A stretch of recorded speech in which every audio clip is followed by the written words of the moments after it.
ଘଟଣାରେ ଗୋଟିଏ ଅଭାବନୀୟ ଘଟଣା ଗତକାଲି ସାମ୍ନାକୁ ଆସିଥିଲା। କଣ ଘଟଣା ଥିଲା, ଏଥିରେ ପୁଲିସ କଣ ଆକ୍ସନ ନେଇଛି? ଗଲାକାଲି 15 ତାରିଖରେ କମ୍ପ୍ଲେନାଣ୍ଟ ବିଜୟଲକ୍ଷ୍ମୀ ବେହେରା ମୋର ବାଲିପାଟଣାର ସେ ଗୋଟେ ଅଭିଯୋଗ କରିଥିଲେ ଯେ ତାଙ୍କର ସ୍ୱାମୀଙ୍କୁ ତାଙ୍କର ଶ୍ୱଶୁର ଏବଂ ସାବତ ଭାଇ ଆଉ ସାବତ ମାଆକରି ତାଙ୍କୁ पेट्रोल ढाळिकी मारिचंती बोली ए संक्रांत रे हमर गोटे केस है बालीपाटना थाना गोटे case number 387 2025 dated 15/8/2025 under section 118 subsection 2 109 35 BNS एवं सेटा सब्सिक्वेंटली तांकर डेथ हला परे सेटा मर्डर केस को टर्न हेसी। सो ए संक्रांत रे आम तदंत करी जो मैंने एफआईआर नेम प्रिंसिपल आक्यूज सब अच्छा समस्त एफआईआर नेम अच्छा से होती सुरेंद्र माठिया जे होती इनफॉर्मेंट ससुर एवं प्रशांत कुमार माठिया एवं प्रशांत कुमार माठिया होती सान भाई साबत भाई जे एवं प्रभाती माठिया सी होती साबत माँ ये 3 जन को आज अरेस्ट कराई एवं सब फॉर्मालिटीज कलापर से कोर्ट चालान करा जिवो। ए संक्रांत रे हमर साइंटिफिक टीम से स्पॉट को विजिट करुचंती एवं सब एविडेंस हम पाखरे आसिला परे सेमान को अगेंस्ट रे प्राइमा फेस एविडेंस थिबारु सेमान को जे अरेस्ट कराई एवं कोर्ट फॉरवर्ड करा जाउची सेमान को तांकर मेडिकल एग्जामिनेशन करिकरी एवं डिसीज तांकर पोस्टमार्टम प्रोसेस चालुची एम्स रे केना तांकर डेथ एम्स रे ही डिक्लेयर हितला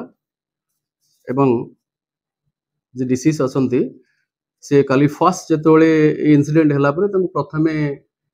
अठांतर मेडिकल को सीएससी को निया हितला सेठी फर्स्ट तांकर ट्रीटमेंट हितला सब्सिक्वेंटली तापर से रेफर हेकरी गले सेही समय तांकर मध्ये डाइंग डिक्लेरेशन रेकॉर्ड करा हाइची सेथरे मध्ये ई अभियुक्त 3 जन जो मान को आज गिरफ करी कोर्ट चालान करा होची से मानकर नाम मध्ये से नेइथिले। सो ए सब को भित्ति करिकरी एवं तदंतरु हमर जहा आसिला ए मानकु ताको बेस करी ए मानकु अरेस्ट करा हाइसे एवं आज कोर्ट चालान से मानन करा होची। हत्या ना आत्महत्या? से हत्या अभियोग करिसंती इन्फॉर्मेंट जे विजयलक्ष्मी बेहरा जे तांको ये कले बली एवं जे डिसीज से मध्ये तांकर डिक्लेरेशन ने मध्ये ए मानकर ना कहउचंती एवं से तांको पेट्रोल ढाळिकरी मारिचंती तांग घरे बोली कि से अभियोग करूचंती। आ पोस्टमार्टम चालुची पोस्टमार्टम रिपोर्ट आसिला परे पोस्टमार्टम रिपोर्ट को बेस करिकरी एवं हमर इन्वेस्टिगेशन जा आसीबो ताको बेस करिकरी परवर्ती समय स्टेप निया जिवो किंतु वर्तमान पे तो प्राइमा फेसा जहा लागुची सेटा होची मर्डर बोली भी लागुची वर्तमान पर्यंत बट सब्सिक्वेंटली तापरे पीएम रिपोर्ट आसिला परे आ जहा डिटेल्स जना परियो।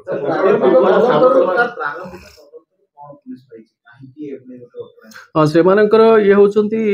जे डिसीज जे से होचंती तांकर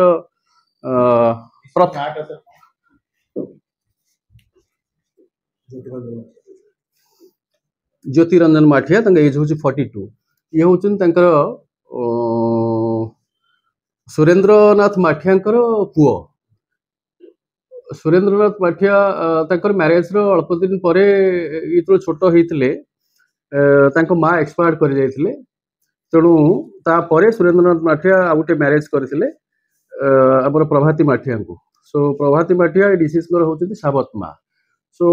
आड़ू जो पुओ अच्छा ना हूँ प्रशांत कुमार माठिया माने डिसीज साबत भाई हूँ दिए ताकर कहवा कथा हूँ इनफॉर्मेंट कहवा कथा एवं जे डिसीज जे तांकर कहवा कथा हूँ जे पातर अंतर करुले संपत्ति बाड़ी सब सान पुओ ना साबत भाई ना सब कर नेग्लेक्ट करुले गोटे घर पाखे आउ गोटे घर जोटा कि गोटे आजबेस्टस शेड परी गोटे टिके भल कंडीशन ना से भाई अवस्था रहा से नेग्लेक्ट करुले जमबाड़ी सब ना न कर बापा जी सान पुओ ना सब करदे। सो यही कथा को लेकर भितर आगु बद थिला। सो आपातत यह ही कारण जो कि उभय पक्ष भितर असंतोष थिला। सो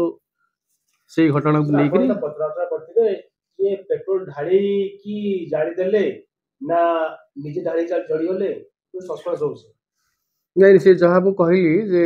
ଯିଏ ଡିସିଜ୍ ସିଏ ତାଙ୍କର ଡିକ୍ଲାରେସନ୍ ଆଉ ଷ୍ଟେଟମେଣ୍ଟରେ ସିଏ କହିଛନ୍ତି ଯେ ମୋତେ ଢାଳି ଦେଲେ ମୋ ଉପରେ ବୋଲିକିରି ଏଇଟା କ୍ଲିୟରଲି ସିଏ କହିଛନ୍ତି ସେ କଥା ଏବଂ ସେଠୁ ମଧ୍ୟ ଆମର ଯୋଉ ପେଟ୍ରୋଲ ଯୋଉ ଢଳା ହେଇଥିବା ଯୋଉ ବଟଲଟା ମଧ୍ୟ ସେଠି ଅଛି ସେଟା ଆମର ସାଇଣ୍ଟିଫିକ୍ ଟିମ୍ ତାକୁ ସିଜର କରୁଛନ୍ତି ସୋ ପେଟ୍ରୋଲ ଆଣିଲା କିଏ ଜଣା ପଡୁଛି?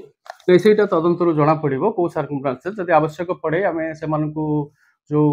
ଆକ୍ୟୁଜ ମାନେ ଆରେଷ୍ଟ ହେଇକି ଯାଉଛନ୍ତି ସେମାନଙ୍କୁ ଆମେ ରିମାଣ୍ଡରେ ଆଣିକି ଫର୍ଦର ମଧ୍ୟ ଆମେ ଇଣ୍ଟରୋଗେଟ୍ କରିବୁ ଏଭ୍ରି ଡିଟେଲ୍ସ ଜାଣିବା ପାଇଁ ସେ ବାବଦରେ କିନ୍ତୁ ମୃତ୍ୟୁ ପୂର୍ବରୁ ଯେ ମୃତକ ରହିଛନ୍ତି ତାଙ୍କର ଗୋଟେ ଭିଡିଓ ଭାଇରାଲ ହେଉଛି ଯୋଉ ଅଭିଯୋଗ କରୁଛନ୍ତି ମତେ ମା ବାପା ଭାଇ ଜାଣି ଦେଇଛନ୍ତି ଏବଂ ଏବେ ଯୋଉ ବୟାନ ରେକର୍ଡ ଆପଣ କରିଛନ୍ତି ଉଭୟ ଭିତରେ ମେଳ କରୁଛି। ହଁ ସେଇ କଥା କହୁଛି ସେ ଯେତେବେଳେ ତାଙ୍କର କ୍ରିଟିକାଲ କଣ୍ଡିସନରେ ଥିଲେ ଡାକ୍ତର ତାଙ୍କର ସେଠି ଅଠାନ୍ତର ହସ୍ପିଟାଲରେ ତାଙ୍କର ଷ୍ଟେଟମେଣ୍ଟ ମଧ୍ୟ ନେଇଛନ୍ତି ଡକ୍ଟର ସେଥିରେ ମଧ୍ୟ ସେ ସେଇ କଥା କହୁଛନ୍ତି ସାର୍ ଜ୍ୟୋତିରଞ୍ଜନ କଣ କରନ୍ତି? ବାଇ ପ୍ରଫେସନ ଏମିତି ବେଟି କାମ କୋଉଠି କଣ କାମ କରନ୍ତି ଚାଷବାସ କରନ୍ତି ଏମିତି ତାଙ୍କର ସେମିତି କିଛି ଷ୍ଟ୍ରଙ୍ଗ ସୋର୍ସ ଅଫ୍ ଇନକମ୍ ସେମିତି କିଛି ନଥିଲା ଯାହା ବର୍ତ୍ତମାନ ଆମେ ଜାଣିଛୁ ସାର୍ ଏଇ ଯୋଉ ବିବାଦ ଥିଲା ଏଇ ବିବାଦ କେତେ ବର୍ଷ ପୁରୁଣା? এটা ପ୍ରାୟ ବହୁତ ପୁରୁଣା ଯାହା ଆମେ ଏକ୍ଜାକ୍ଟଲି ତ କହିହେବନି କିନ୍ତୁ ଏଟା ଯଥେଷ୍ଟ ପୁରୁଣା ଏଟା ଗୋଟେ କ୍ରୋନିକ ତାଙ୍କର ଏଇ ଘର ବାଡିକୁ ନେଇକି ଜମି ବାଡିକୁ ନେଇକି ତାଙ୍କ ଭିତରେ ଡିସ୍ପ୍ୟୁଟ ଅଛି ଆଗରୁ ମଧ୍ୟ ତାଙ୍କ ଭିତରେ ଏମିତି ଅଶାନ୍ତି ହୁଏ ତ ସେଇଟା ବହୁତ କ୍ରୋନିକ ଡିସ୍ପ୍ୟୁଟ ସାର୍ ତାଙ୍କ କୁହାଯାଉଛି ଭିତରେ ଯେ ତାଙ୍କ ବାପା ତାଙ୍କର ସ୍ତ୍ରୀ ଆଉ ଛୁଆ କୋଉଠି ଥିଲେ କଣ କେମିତି ଥିଲେ ସେ କାରଣ ଯେତେବେଳେ କହୁଛନ୍ତି ନାଇଁ ସିଏ କହୁଛନ୍ତି ତାଙ୍କ ସ୍ତ୍ରୀ ଆସିକିରି ଲିଭେଇଲେ ବୋଲି ଯେ ତାଙ୍କ ୱାଇଫ ହଉଛନ୍ତି ଏ କେସର ହଉଛି ଇନଫର୍ମାଣ୍ଟ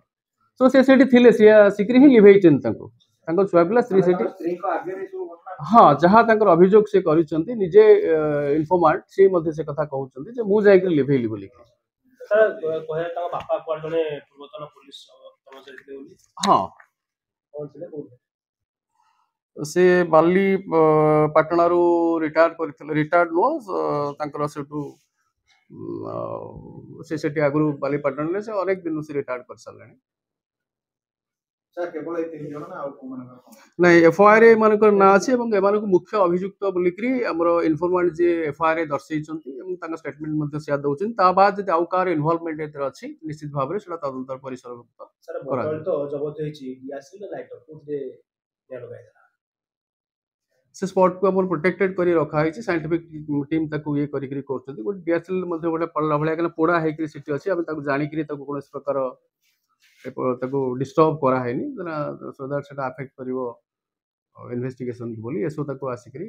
ତାର ଏଭ୍ରି ଡିଟେଲ୍ସ ଯୋଉଗୁଡାକ ପୋଡ଼ି ଯାଇଥିବା କପଡ଼ା ସବୁ ଜିନିଷକୁ ସିଜର ଆବଶ୍ୟକ ପଡ଼ିଲେ ନିଶ୍ଚିତ ଭାବରେ ଆମେ ତାଙ୍କୁ ରିମାଣ୍ଡରେ ଆଣିବୁ 3 ଜଣଙ୍କୁ ଅଭିଯୋଗକାରୀଙ୍କ ସ୍ତ୍ରୀ କହିଛନ୍ତି ଆଉ କିଛି ଷଡ଼ଯନ୍ତ୍ରକାରୀ ରହିଛନ୍ତି ସେମାନେ ସାଇରେ ତାଙ୍କୁ ଜଙ୍ଗଲରେ ଉସ୍କେଇଥିଲେ ୟାକୁ ମାରିବା ପାଇଁ ନାଇଁ ନାଇଁ ସେଇ ଯୋଉ ଆସ୍ପେକ୍ଟଟା କହୁଛନ୍ତି